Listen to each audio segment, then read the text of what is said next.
دوسرا روزہ، نماز فجر کے بعد پنجم کلمہ استغفار 70 مرتبہ پڑھیں۔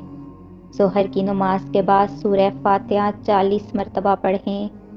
عصر کی نماز کے بعد درود ابراہیمی 25 مرتبہ پڑھیں۔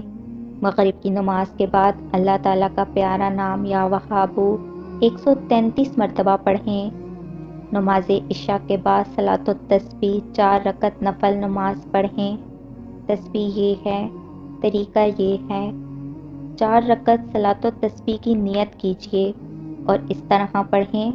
پہلی رکعت میں سبحانک اللہم کے بعد مذکورہ تسبیح 15 مرتبہ پڑھیں۔ اس کے بعد سورہ فاتحہ اور سورہ اخلاص پڑھنے کے بعد 10 مرتبہ پڑھیں۔ رکوع میں تسبیحات کے بعد 10 مرتبہ پڑھیں۔ رکوع سے اٹھ کر تسبیح اور تمہید کے بعد قوما میں 10 مرتبہ پڑھیں۔ پہلے سجدے میں تسبیحات کے بعد 10 مرتبہ پڑھیں۔ جلسہ یعنی دونوں سجدوں کے درمیان 10 مرتبہ پڑھیں۔ دوسرے سجدے میں تسبیحات کے بعد 10 مرتبہ پڑھیں۔ دوسری رکعت میں سورہ فاتحہ سے پہلے 15 مرتبہ پڑھیں۔ اس کے بعد سورہ فاتحہ اور سورہ اخلاص پڑھنے کے بعد 10 مرتبہ پڑھیں۔ رکوع میں تسبیحات کے بعد 10 مرتبہ پڑھیں۔ قوما میں یعنی رکوع کے بعد کھڑے ہو کر 10 مرتبہ پڑھیں۔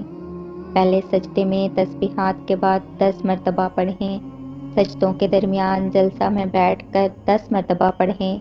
دوسرے سجدے میں تسبیحات کے بعد 10 مرتبہ پڑھیں۔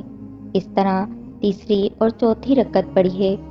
ہر رکعت میں 75 مرتبہ اور تمام رکعتوں میں 300 مرتبہ پڑھیں۔ اگر کسی جگہ تسبیح پڑھنی بھول جائیں تو اس سے اگلے رکن میں گنتی پوری کر لیں۔